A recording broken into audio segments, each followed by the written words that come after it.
어떤 예수님을 믿으십니까? 라는 제목의 말씀을 가지고 오늘 함께 은혜 받기를 원합니다. 여러분, 혹시 예수님께서 우리 교회에 담임 목사님으로 오신다면 여러분 어떤 일이 일어날까요?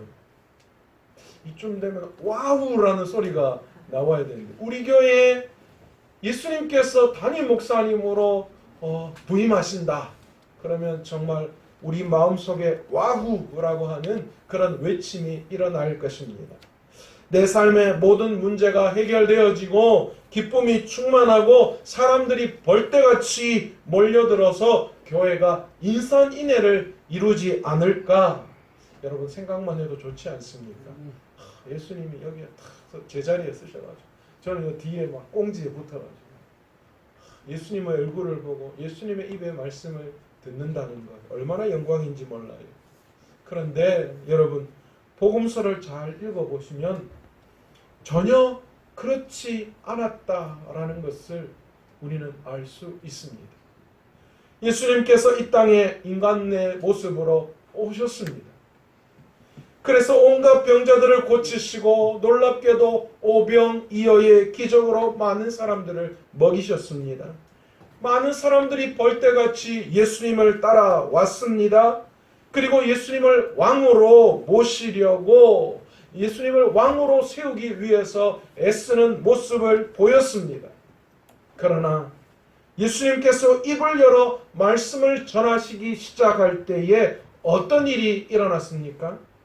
한 사람 한 사람 예수님을 떠나기 시작했습니다. 왜 이런 일이 일어났을까요? 그들은 예수님을 통해서 자신의 욕심과 욕망을 채우려고 했다라는 거예요.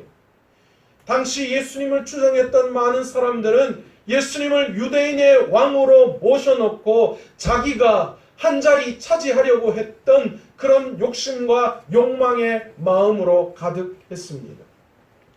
예수님께서는 말씀을 통해서 자신의 욕망을 내려놓고 하나님의 뜻을 따르라고 하시는데, 그런데 그들은 정반대의 길을 원했기 때문에 예수님께서 입을 열어 말씀을 증거하실 때에 예수님을 다 떠나버리고 말았습니다. 오늘 우리의 삶, 우리의 신앙을 한번 돌아보기를 원합니다. 나는 예수님을 통해서 무엇을 원하고 있는가? 나는 예수님을 어떻게 생각하고 있는가? 어쩌면 우리 스스로 신앙생활을 잘 한다, 그렇게 생각하고 있을지 몰라요. 이만하면 되지 뭐. 그런데 그 잘함의 기준이 전혀 하나님의 말씀, 하나님의 중심에 있지 않은 것이 문제입니다. 내가 만든 신앙, 내가 생각한 신앙 속에서 내가 원하는 것을 요구하며 살아가고 있지는 않는지, 그리고 이런 것들이 내가 원하는 방향대로 흘러가고 있지 않는 것에 대해서 내가 여전히 내 마음속에 불안함과 또 불만 속에 사로잡혀 있지는 않은지 우리 스스로의 신앙을 한번 돌아보기를 원합니다. 예수님께서 오늘 이 시대에 우리를 찾아오신다면 무엇이라고 책망할까요? 아마도 그 어떤 시대보다도 아마 우리를 향하여 강력하게, 교회를 향하여, 목회자들을 향하여 강력하게 책망하시지 않을까, 저는 그렇게 생각합니다. 오늘 우리가 속해 있는 이 사회를 보고 뭐라고 예수님이 말씀하실까요? 오늘 우리의 가정, 오늘 나의 모습, 나의 신앙을 보시고 예수님이 과연 뭐라고 말씀하실까요? 오직 성공주의, 물질 만능주의, 돈을 쫓고 인기와 명예에 빠져서 정신없이 살아가는 우리의 인생, 하나님을 향한 비전과 이상을 말하고 있지만, 그러나 결국 그 속에는 내 욕심과 욕망을 이루는 것을 벗어날 수 없는 그런 우리의 삶을 보시며 안타까운 눈물을 흘리고 계실 것입니다. 우리가 입으로는 마라나타 주 예수여 어서 오시옵소서 그렇게 찬양하지만 예수님이 지금 오시면 우리들은 과연 어떤 책망을 받을지 우리 스스로가 곰곰이 고민해 봐야 합니다. 주님을 믿는다고 하면서도 주님에게서 받을 복만 생각하고 주님의 능력으로 다른 사람보다 앞서기를 추구하고 가난하고 연약한 이웃의 고통을 외면하는 삶을 오늘도 여전히 우리가 살아가고 있지는 않은지요. 믿지 않는 사람들과 다를 바 없이 여전히 탐욕과 부정과 불의에 손을 잡고 하나님의 복을 구하는 그런 우리가 더 심한 주님의 책망을 받는 것은 어쩌면 당연한 것이 아닌가 그렇게 생각합니다. 오늘 본문 14절의 말씀을 가만히 보면 말씀이 육신이 되어 우리 가운데 거하심에 우리가 그의 영광을 보니 아버지의 독생자의 영광이요 은혜와 진리가 충만하더라 그렇게 말씀하고 있습니다. 원어대로 해석하면 그 말씀은 육신이 되어 우리 가운데 사셨다 그렇게 해석할 수 있습니다. 이 말은 요한복음 1장 1절 후반부에 나오는 이 말씀은 뭐예요? 하나님이시니라 라는 것을 말씀하고 있는 거예요. 태초부터 있었던 말씀, 하나님과 함께 있었던 그 말씀, 하나님이셨던 그 말씀이 육신이 되어 우리 가운데 사셨다 그렇게 말씀하고 계시는 거예요. 이 구절을 유진 피터슨이라고 하는 목사님이 메시지 성경에서 어떻게 해석하고 있느냐 하면 그 말씀이 살과 피가 되어 우리가 사는 곳에 오셨다 그렇게 해석을 합니다. 태초부터 성부 하나님과 함께 계셨던 그 말씀이 사람이 되어 우리가 사는 이곳에 이사 오셨다라는 그 말씀이에요. 하나님께서 우리 옆집에 사는 분처럼 눈으로 볼 수 있고 손으로 만질 수 있으며 구체적으로 알아볼 수 있는 존재로 우리 가까이에 오셨다. 그렇게 오늘 요한이 말씀하고 있는 거예요. 그래서 요한은 계속해서 그런 예수님을 향하여 뭐라고 증거하고 있는가? 우리가 그의 영광을 보니 아버지 독생자의 영광이요. 그렇게 말씀하고 있습니다. 요한은 하나님의 영광을 이 땅에 찾아오신 예수 그리스도를 통하여 보았다. 그렇게 말씀하고 있어요. 그 영광은 하나님의 영광이요. 태초에 하나님과 함께 하셨던 예수 그리스도의 영광이기도 하다. 그렇게 말씀하고 있어요. 여러분 상상해 보세요. 요한은 이 땅에 오신 예수 그리스도, 우리가 만질 수 있고 볼 수 있고 그 예수님을 통하여서 하나님의 영광을 보았다. 그렇게 말씀하고 있어요. 여러분, 그 예수님이 우리 집에 이사 오신 거예요. 여러분이라면 이런 상황에서 어떤 기분이 드실까요? 뛸 듯이 기뻐하며 맞이할 수 있는 그런 기쁨이 우리 가운데 나타날까요? 지금까지 우리는 그렇게 말로는 고백하죠. 예수님, 우리 가운데 임하기를 원합니다. 나와 함께 하시기를 원합니다. 나와 함께 하셔서 나의 도움 되기를 원합니다. 그렇게 고백은 하는데, 그런데 진짜 만약에 주님이 우리 가운데 오셔서 24시간 우리와 동행한다라고 생각해 보세요.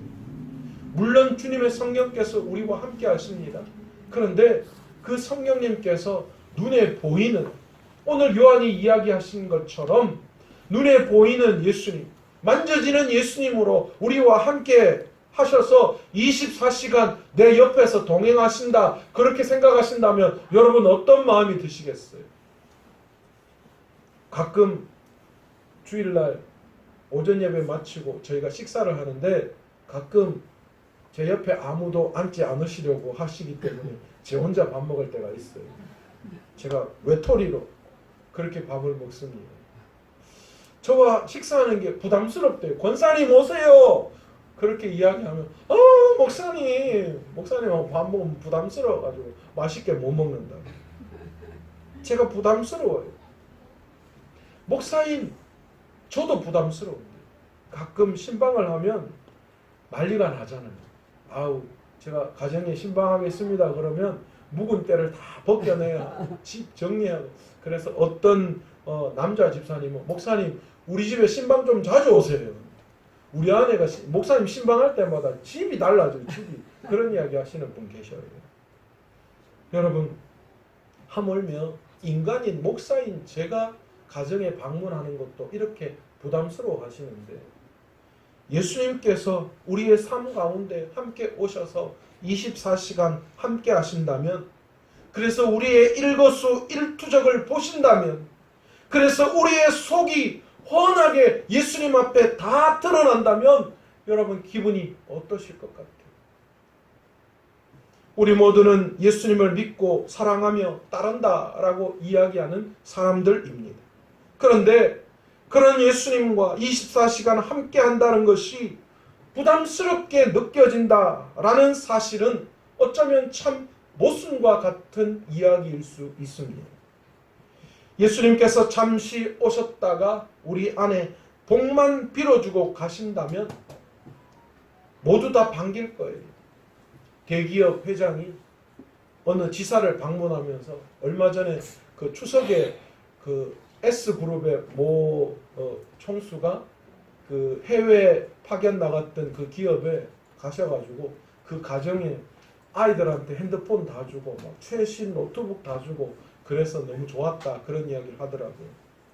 우리도 어쩌면 그것처럼 예수님이 우리한테 잠깐 오셔서 우리가 원하는 거 그냥 주시고 그냥 조용히 떠나주시는 그런 모습을 우리는 상상하고 있지는 않은지.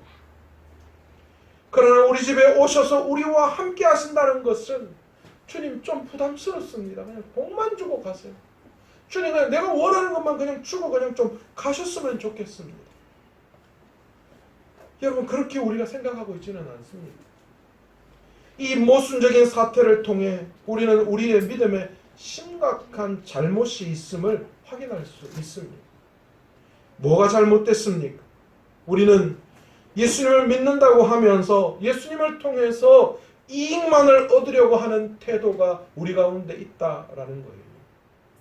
힘들 때 그분에게 힘을 얻고 싶고 상처받았을 때에 그분을 통하여 치유되고 회복을 얻기를 원하고 병에 걸렸을 때에 그분의 능력으로 그 어떤 병도 치유되는 그런 치유의 역사를 경험하고 싶고 문제가 생겼을 때에 그분의 능력으로 우리의 삶의 모든 문제가 다 해결되기를 원하는데 거기까지라는 거예요. 주님 거기까지. 예수님께서 우리에게 요구하시는 것에 대해서는 모른 척하고 싶고 더 나아가 그분이 요구하시는 것이 나에게 조금 지나치거나 과하다 싶으면 냉담하게 등을 돌려버리는 그런 모습이 오늘 여전히 내 소망, 내 삶, 내 신앙 안에 여전히 존재하고 있다라는 겁니다. 2000년 전에도 사람들이 그랬어요. 자신의 욕심과 욕망을 채우기 위해 예수님을 이용했고 예수님이 그렇게 하시지 않으시죠. 그들은 예수님을 다 떠나버렸어요. 지금도 별반 우리가 다를 바가 없는 것 같습니다.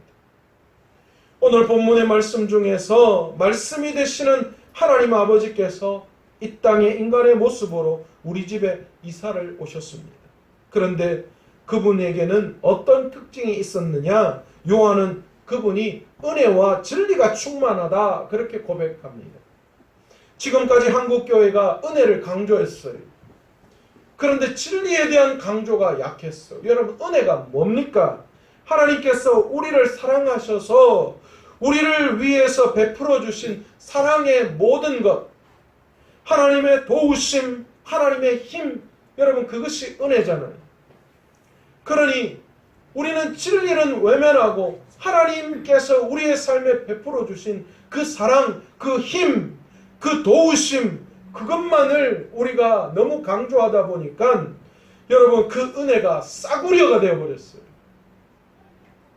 은혜는 사랑과 자비와 너그러움을 가리킵니다. 예수님은 사랑의 화신이셨어요. 완전한 사랑이 살과 피를 취하셔서 예수님이 되신 거예요. 속속들이 철두철미 사랑으로 똘똘 뭉치신 분이 우리 인간의 모습으로 오셔서 그분이 우리에게 은혜를 충만하게 베풀어 주셨습니다.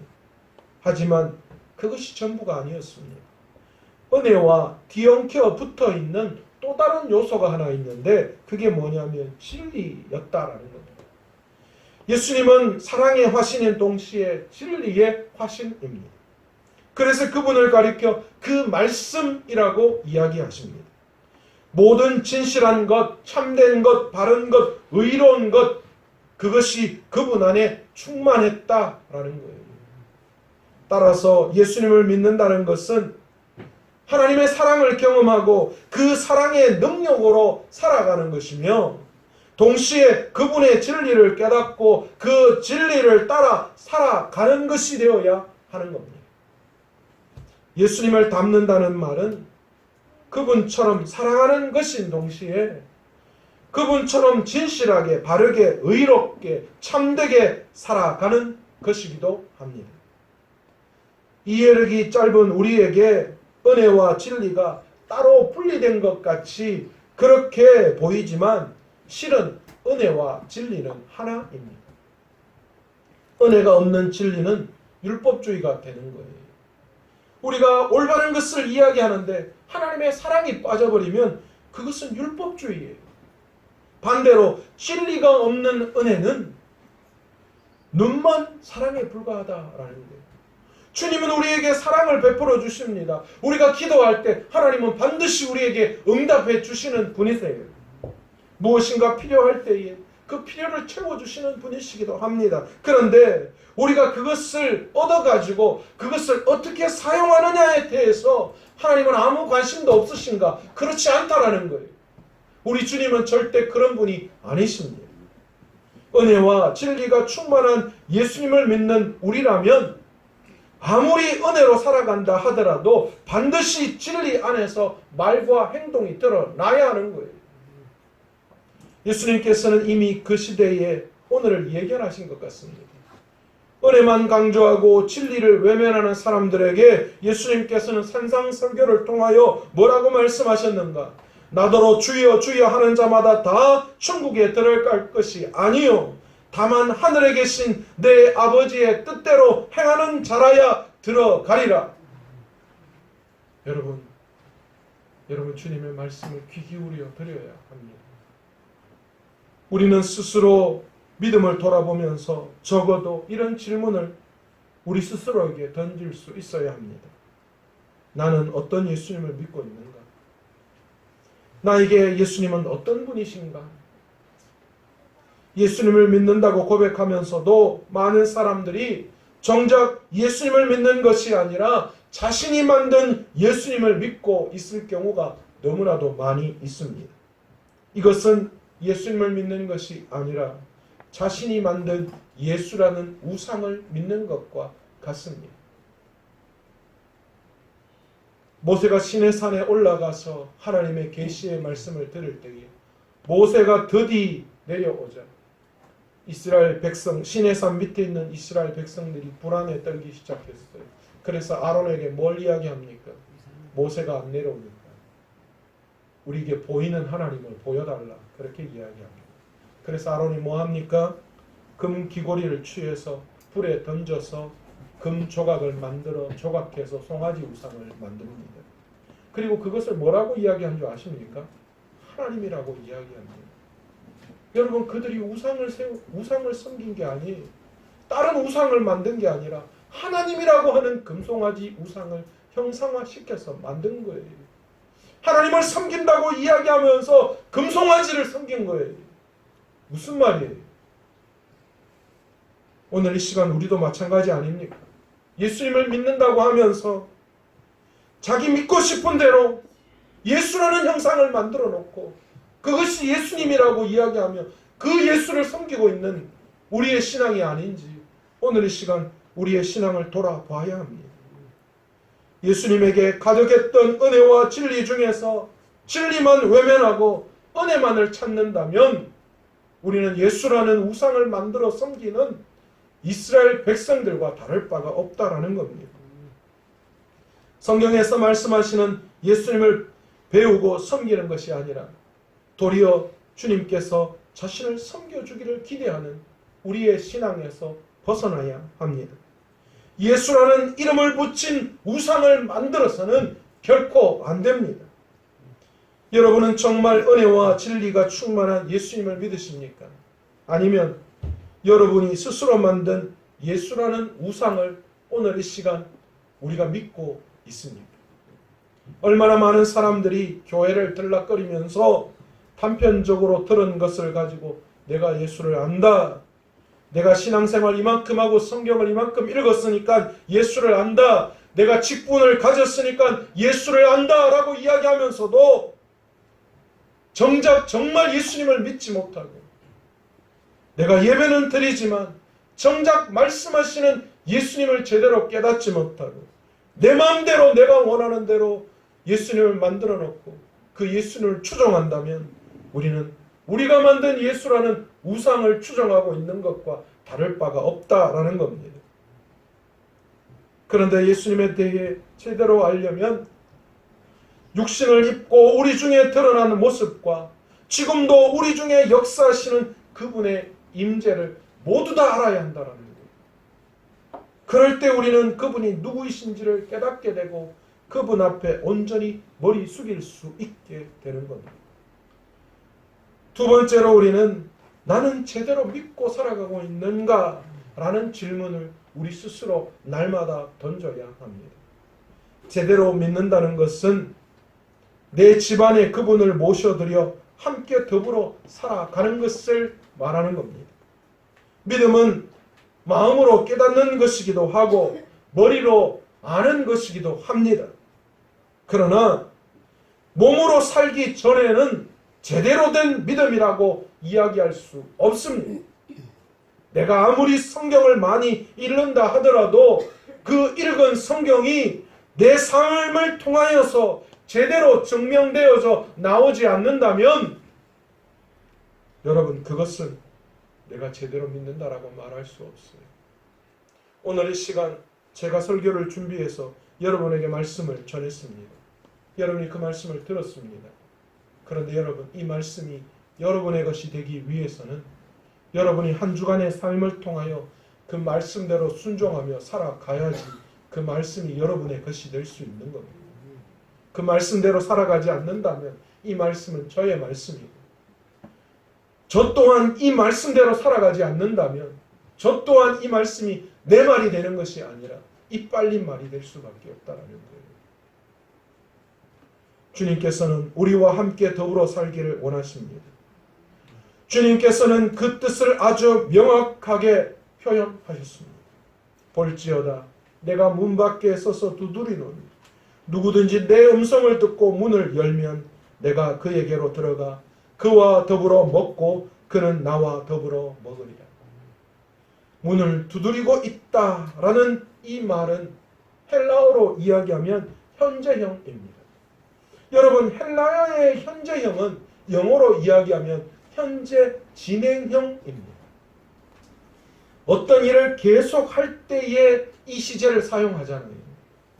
그러니까 예수님께서 우리가 문을 열고 그분을 받아들일 때까지 뭐 하신다는 거예요? 계속 문을 두드리신다라는 그런 뜻입니다. 목사가 신방하듯 밥 한 끼 먹고 잠시 이야기 나누고 기도해주고 그냥 가버리시는 그런 것이 아닙니다. 우리 집에 이사 들어와 나와 함께 사시기를 원하신다라는 거예요. 예수님께서 갈 곳이 없어서 우리와 함께 사시기를 원하실까요? 부활 승천하셔서 하나님의 보좌 우편에 앉으신 그분은 온 우주에 충만하신 분이십니다. 그분에게는 누추한 우리 집에 들어와 나와 함께 죄악 가운데 빠져있는 나와 함께 사셔야 할 그 어떤 이유도 의무도 없습니다. 그런데 그분이 그렇게 하시려고 하시는 이유가 있습니다. 왜 예수님께서 그렇게 하시는가? 우리에게 빛이 없기에, 진리가 없기에, 진정한 평화와 기쁨이 없기에, 참된 생명이 없기에, 진정한 사랑이 없기에, 의미 없는 인생이기에 친히 오늘 이 시간 우리 집에 우리에게 찾아오시겠다 말씀하시는 겁니다. 이것이 다른 말로 사귐이라고 말하기도 하고 동행이라고 말하기도 합니다. 그런데 왜 많은 사람들이 예수님에게 마음 문을 열고 집에 모셔드리지 못하는 줄 아십니까? 그분을 모셔드리면 그동안 살아왔던 생활 방식을 청산해야 할지도 모른다는 두려움 때문입니다. 무슨 말입니까? 하나님께서 원하시는 대로 살아가기를 너무나 원하지만 그러나 이상하게 세상 가운데 살아가고 있는 자신의 삶을 청산하고 싶지 않아 한다라는 겁니다. 왜 그렇습니까? 그동안 주인으로 행세해온 자아를 포기하고 싶지 않기 때문입니다. 그거 포기하면 세상에 못 살 것 같거든요. 그렇게 살아서는 안 될 것 같은 마음이 내 마음 안에 더 많거든요. 그래서 결국은 세상도 섬기고 하나님도 섬기고 싶은 과거 이스라엘 백성들이 분열 왕국 시대에 가졌던 그 마음이 여전히 내 마음 안에도 존재하고 있다는 거예요. 하나님은 버릴 수 없고 세상에 보여지는 좋고 화려한 것도 누리고 싶은 마음이 여전히 내 마음 안에 존재하고 있기 때문에 두 가지를 다 누리고 싶은 거예요. 그러나 하나님은 그런 우리의 마음을 청산하기를 원합니다. 그런데 그래서 우리의 문 밖에 서서 우리의 마음 문을 두드리고 계신데 우리는 문을 열어 그분을 우리 마음에 모시려고 하지 않는다는 거예요. 두렵거든요. 그렇게 하면 못 살 것 같거든요. 그분이 우리의 삶에 들어오시면 우리 마음의 안방을 내어드려야 합니다. 그동안 주인 노릇하던 나는 옆으로 물러나야 합니다. 나의 스케줄, 나의 관심사는 제쳐두고 주님의 스케줄에 따라서 움직여야 합니다. 그것이 불편하고 방해가 되는 것 같고 손해보는 것 같지만 조금 지나면 우리는 알게 됩니다. 그것이 나에게 더 유익이고 복된 것이라는 사실을 우리는 느낄 수밖에 없습니다. 사랑하는 성도 여러분, 아직도 내가 만든 신앙 속에 빠져서 예수님을 잘 모르고 계시는 분이 있으십니까?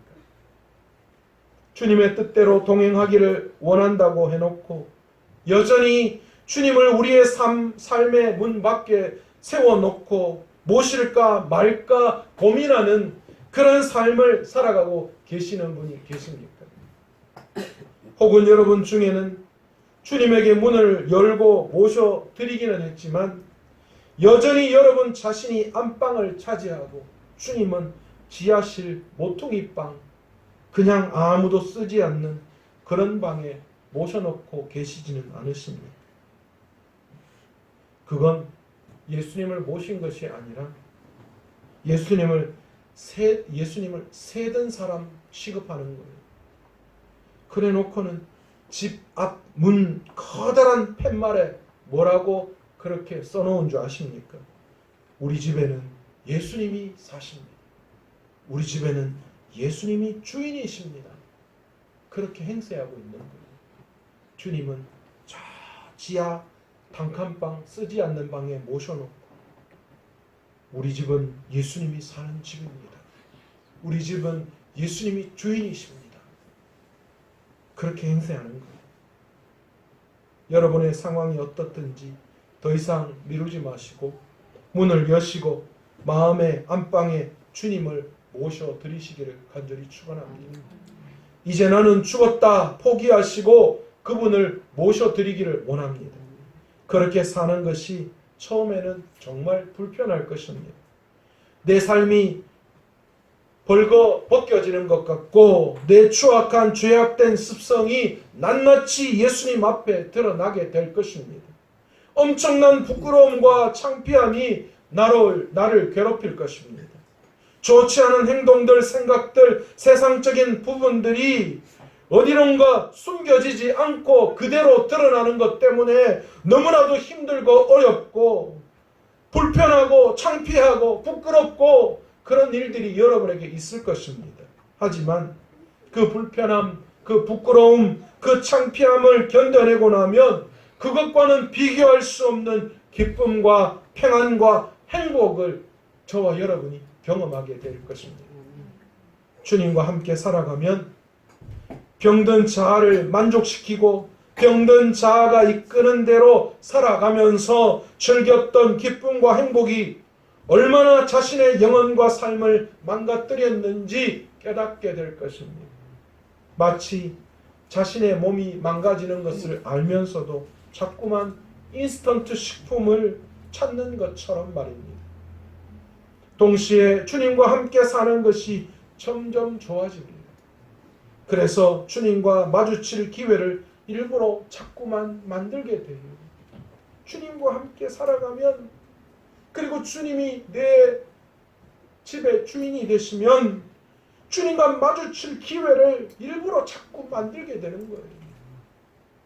주님과 함께 있을 때면 귀를 쫑긋 세우고 그분의 말씀을 듣습니다. 그분이 어떻게 행동하시는지를 유심히 관찰합니다. 한 가지라도 더 배우고 싶어 하게 되는 것입니다.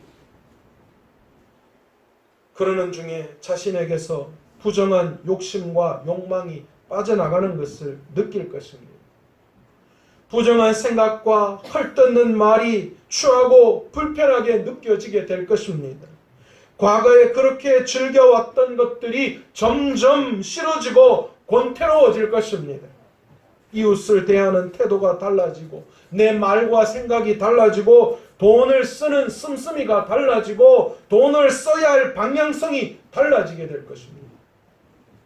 지금까지의 우리의 삶이 달라질 수 있는 길은, 지금까지 우리가 이런 세상 가운데 살아갔던 삶이었다면 그 길을 돌이킬 수 있는 방법은 이 길밖에 없습니다. 오직 우리 안에 계신 주님만이 우리의 삶의 희망을 일구어내기 때문입니다. 예수님은 바로 그것을 위해 우리에게 오셔서 마음문을 두드리고 계십니다. 우리 집에 이사 들어오시기를 원하십니다. 그래서 굳이 우리의 안방을 차지하기를 원하시는 것입니다. 그래야만 우리가 달라지기 때문에.